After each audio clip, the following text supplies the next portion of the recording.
இருக்கக்கூடாது. ஏன்னா அப்பதான் அவங்க கேள்வி கேட்கறதுக்கான வாய்ப்பு இருக்கும். கலந்து உள்ள உட்கார்ந்து இருந்தீங்கன்னா கேள்வி கேட்க முடியாது. இந்த முன்பகுதி முழுவதுமே நம்முடைய விருந்தாளிகளுக்காக நம்ம ஒதுக்கி இருக்கிறோம். இதுல முஸ்லிம் அல்லாத சகோதரர்கள் இருந்தாங்கன்னா இடம் இருக்கு, வாங்க முன்னாடி.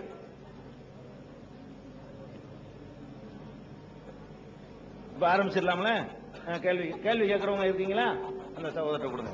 ஹலோ ஹலோ நல்ல சத்தமா கேளுங்க. கொடுங்க. ஹலோ, அவங்கள்ட்ட கொடுங்க வைக்க. ஹலோ சார், ஒரு சின்ன கேள்வி. இப்போ நபிகள் நாயகர் தான் நீங்க கடவுளாவோ இல்ல தூதராவோ சொல்றீங்க. அவர் சொன்ன இதெல்லாம் பார்க்கும்போது இந்த ஜெண்டா மதிக்கிறாங்க. அதெல்லாம் முஸ்லீமுக்கு ஜெண்டா எடுக்கிறதா? சரி சரி. இல்ல, கேள்வி நான் சொல்லிக்கிறேன். அவங்க கேட்ட கேள்வி ரிப்பீட் பண்ணிக்கிறேன். ஒரு அழகான கேள்விய சார் பேர் என்ன சார்? முன்சாமி சகோதரர் ஒரு அருமையான கேள்வி கேட்டிருக்கிறாங்க.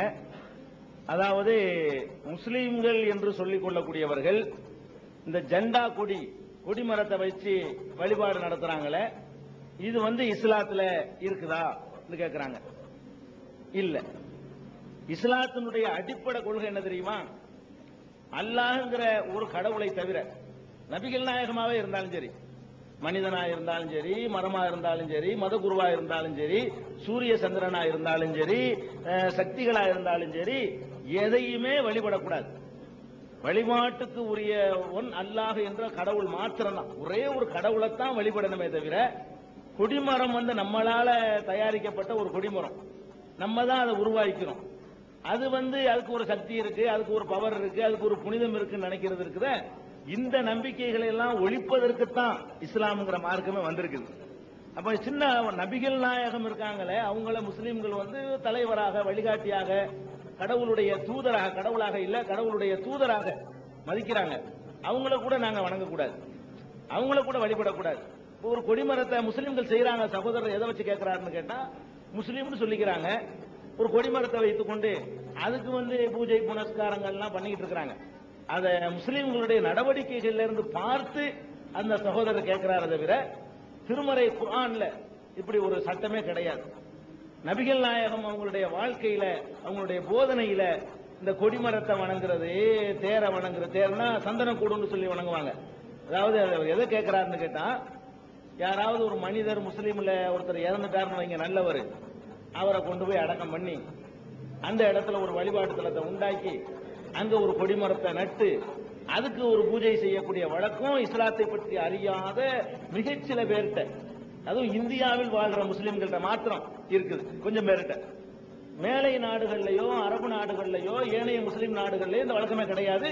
குர்ஆன்லயும் கிடையாது, நபிகள் நாயகத்தினுடைய போதனையிலையும் கிடையாது. இஸ்லாத்தை புரிஞ்சு கொள்ளாம நடத்திட்டு இருக்கிறாங்க. வேற. அஸ்ஸலாமு அலைக்கும்.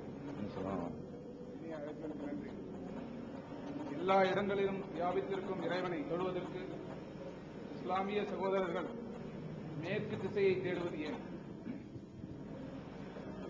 இது ஒரு அழகான கேள்வி கேட்டிருக்கிறாங்க. இறைவன் எல்லா பக்கத்திலையும் வியாபித்திருக்கிறான். இறைவன் வியாபித்திருக்கிறான்னா அவனுடைய கண்காணிப்பு, அவனுடைய ஆற்றல் எல்லா பக்கமும் வியாபித்திருக்குது. அப்படி இருக்கக்கூடிய நேரத்தில் அந்த இறைவனை வழிபடுவதற்கு மேற்கு திசையை மாத்திரம் முஸ்லீம்கள் நாடுவது ஏன்? அழகான கேள்வி கேட்கிறாங்க. ஏன்னா நீங்க பாக்குறீங்க, இந்தியாவில் பூரா பள்ளிவாசல்களை பாத்தீங்கன்னா எல்லாமே மேற்கு நோக்கி நின்று வணங்கக்கூடிய விதத்தில் தான் அமைஞ்சிருக்குது. கிழக்கு நோக்கி இருக்கிற பள்ளிவாசல்கள் நீங்க பார்க்க முடியாது. வடக்கு தெற்காக அமைந்திருக்கிற பள்ளிவாசல்களை பார்க்க முடியாது. அதை பார்த்துட்டு இந்த சகோதரர் ஒரு அருமையான கேள்வி கேட்டிருக்கிறாங்க. மேற்கு திசையை நீங்க எதுக்கு தேர்ந்தெடுத்திருக்கிறீங்க? இதுக்கு நீங்க புரிஞ்சுக்கிற வேண்டியது என்னன்னா, மேற்கு திசை இருக்குல்ல, அந்த திசையை முஸ்லீம்கள் யாரும் தேர்ந்தெடுக்கல. ஏன்னு கேட்டா, இந்தியாவில் இருந்து மக்காவில் ஒரு ஆலயம் இருக்கு, காபாண்டு ஒரு ஆலயம். அந்த ஆலயம் தான் இஸ்லாமிய நம்பிக்கை பிரகாரம் கடவுளை வணங்குவதற்காக முதல்ல எழுப்பப்பட்ட ஒரு ஆலயம். முதல் மனிதர் ஆதாம் என்று சொல்லக்கூடியவர் அந்த பகுதியில தான் முதல்ல படைக்கப்படுறார். இஸ்லாமிய நம்பிக்கை பிரகாரம் அவரு கடவுளை வணங்குறதுக்காக எழுப்பின ஆலயம் அந்த மக்காவுல இருக்கிற காபாண்டு ஒரு ஆலயம். அந்த ஆலயம் இந்தியாவுல இருந்து மேற்கே இருக்கிறதுனால இங்க இருந்து உள்ளவங்க மேற்கு நோக்கி நிக்கிறாங்க. அந்த ஆலயத்துக்கு மேற்கே இருக்கிறவர்கள் என்ன செய்வாங்கன்னா கிழக்கு நோக்கி தான் வணங்குவாங்க. கிழக்கு நோக்கி தான் வணங்குவாங்க. அந்த ஆலயத்துக்கு வடக்கே இருக்கிறவங்க தெற்கு நோக்கி தான் வணங்குவாங்க. அந்த ஆலயத்துக்கு தெற்கே இருக்கிறவங்க வடக்கு நோக்கி தான் வணங்குவாங்க. திசை தான் மேற்கு தான் கடவுளுடைய திசைன்னு இருந்தா உலகம் பூரா உள்ளவங்க மேற்கு நோக்கி வணங்க வேண்டிய நிலைமை இருக்கும். நம்ம இந்தியாவில இருந்து பார்க்கும்போது அந்த மக்காங்கிறது சவுதி அரேபியாங்கிறது மேற்குல இருந்து ஒரு 20-22 டிகிரி கோணத்துல வடக்கு பக்கமாக தள்ளி இருக்குது. அதனால நேர் மேற்க கூட இருக்காது பள்ளிவாசல்கள். மேற்குல இருந்து ஒரு 20-18 டிகிரி வடக்கு பக்கம் சாய்ந்த முறையில தான் அந்த பள்ளிவாசல் இருக்கும். அதாவது இது காபாங்கிற ஆலயம். இந்த பக்கம் இருக்கிற ஊர்ல உள்ளவங்க இப்படி வணங்குவாங்க. இந்த ஆலயத்துக்கு இந்த பக்கம் இருக்கிறவங்க இப்படி வணங்குவாங்க. இந்த பக்கத்தை திரும்பி இங்க இருக்கிறவங்க இப்படி வணங்குவாங்க. நாம இங்க இருக்கிறதுனால நம்ம மட்டும் இப்படி வணங்குறோம். இந்தியாவில் இருக்கக்கூடியவர்கள் மாத்திரம் மேற்கு நோக்கி வணங்குறோம். திசை என்பது முக்கியமா இருந்தா எல்லாரையும் மேற்கு நோக்கி வணங்க சொல்லி இஸ்லாம் கட்டளையிட்டு இருக்கும். அப்ப இது ஒரு அடிப்படை. ரெண்டாவது, இப்ப நீங்க இன்னொன்னு நினைக்கலாம், இந்த காபாங்கிற ஆலயத்தை வணங்குறதுக்கு பதிலா வேற எதையாவது தேர்ந்தெடுத்தா என்ன, ஏன் அதையே நோக்கி எல்லாரும் வணங்கணும் கேட்கலாம். வேற எதை தேர்ந்தெடுத்தாலும் அதுல இந்த கேள்வி வரும். அதாவது ஒரு பக்கம் தான் எல்லாரும் திரும்ப முடியும்.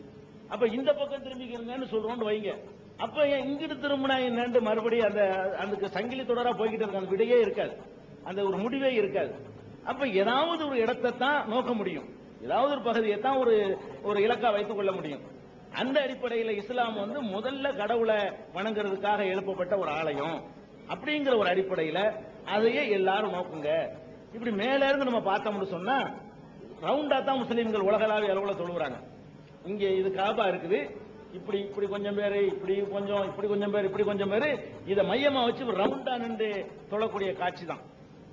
சவுதி அரேபியாவுக்கு போனாங்கன்னு வைங்க, மக்காவுக்கு, அங்க உள்ளவங்க 4 பக்கம் தொழுவாங்க. அந்த ஊர்ல உள்ளவங்க இந்த காபா கட்டடத்துக்கிட்ட நிக்கிறவங்க இங்க இருக்கிறவங்க இப்படி, இங்க இருக்கிறவங்க இப்படி, இங்க இருக்கிறவங்க இப்படி, இங்க இருக்கிறவங்க ஒரு இடத்துல 4 பக்கமும் திரும்புவாங்க. ஒரே இடம் தான், அதுலயே 4 பக்கம் திரும்புவாங்க. அதனால மேற்கு நோக்கி தொழுகிறாங்கிறது சில பேர் இந்த பள்ளிவாசல்களை பார்த்துட்டு பாரதியார் போன்ற கவிஞர்கள் எல்லாம் கூட திக்கை வணங்கும் துருக்கர்னு சொல்லி அவர் படிச்சிருக்காரு. எதை வச்சு அவர் சொல்றாருன்னா இங்க உள்ள முஸ்லீம்களை தான் அவர் பார்க்கிறாரு. இஸ்லாமிய கோட்பாடு அடிப்படையில் அவர் சொல்லல, முஸ்லீம்களை பார்க்கிறாரு. எல்லாரும் மேற்கு நோக்கி நிக்கிறாங்க, அப்ப மேற்கு திசையை வணங்குறாங்கிற மாதிரி அவங்க நினைச்சுக்கிறாங்க. இதுதான் அடிப்படை. ஒரு யூனிஃபார்முக்காக வேண்டி ஏதாவது ஒண்ணுதான் தேர்ந்தெடுக்க முடியும். ஒரு வழிபாட்டு தளத்துல போய் நின்று கொண்டு இதுக்கு எந்த சட்டமும் இல்லைன்னு வைங்க, அப்ப என்ன செய்வாருன்னா ஒருத்தர் இப்படி நிப்பாரு, அதே வழிபாட்டு தளத்துல ஒருத்தர் இப்படி நிப்பாரு, நான் இப்படிதான் நிப்பேன் பாரு. இன்னொரு வழிபாட்டு தளத்துல இப்படி நிப்பாரு, இன்னொருத்தர் இப்படி நிப்பாரு. ஒரு வழிபாட்டு தளத்துக்குள்ளே ஆளுக்கு ஒரு பக்கம் திரும்பிட்டு இருந்தாங்கன்னா அதுல ஒரு ஒழுங்கு இருக்காது. எல்லாரும் ஒரு அணியா ஒரு பக்கத்துல ஓரமுகமா திரும்பி இருக்கிறாருந்தா ஏதாவது ஒரு பக்கத்தை முன்னோக்கணும். அதுக்கு தேர்ந்தெடுத்து கொண்டது முதல் ஆலயம், அவ்வளவுதானே தவிர மேற்கு திசையை முஸ்லிம்கள் வணங்க கூடாது.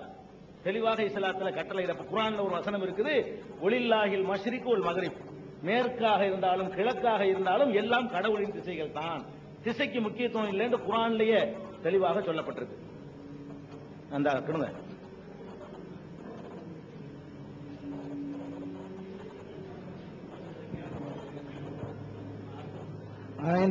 என் பெயர் சரவணகுமார், தாம்பரத்திலிருந்து வருகிறேன்.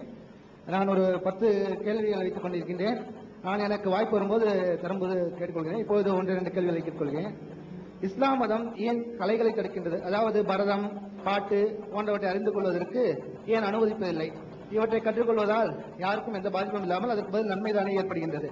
மேலும் பெண்கள் சமுதாயத்தில் வேலைக்கு செல்லக்கூடாது, தொழில் செய்யக்கூடாது என்று தவிர்க்கப்பட்டுள்ளது. இது ஏன்? அப்படியானால் இப்போது வேலைக்கு செய்வது தவறா? அல்லது இப்போது இஸ்லாமிய பெண்களுக்கே ஒரு பிரசவம் பார்க்க வேண்டும் அல்லது பெண்கள் ஆண்கள் கிட்ட தான் போக வேண்டுமா? ஏன் பெண்களுக்கு பெண்கள் செய்யக்கூடாதா? அதே போல் சட்டத்துறையில் வக்கீல் வைக்க வேண்டும் என்றால் பெண்கள் ஆண்கள் கிட்ட தான் வேண்டும் வேண்டாம்? இதே மாதிரி ஒரு சூழ்நிலையை பெண்கள் வேலைக்கு செல்ல வேண்டும் என்ற கட்டாயம் ஏற்படும் போது செல்லக்கூடாதா? இது போன்ற கேட்க. சரவணகுமாரா சொன்னீங்க. தாம்பரத்திலிருந்து வந்திருக்கிற சரவணகுமார் சகோதரர் அவர்கள் அருமையான 2 கேள்விகளை கேட்டிருக்கிறார். முதலாவது கேள்வி என்னன்னா, இஸ்லாமிய மார்க்கம் கலைகள்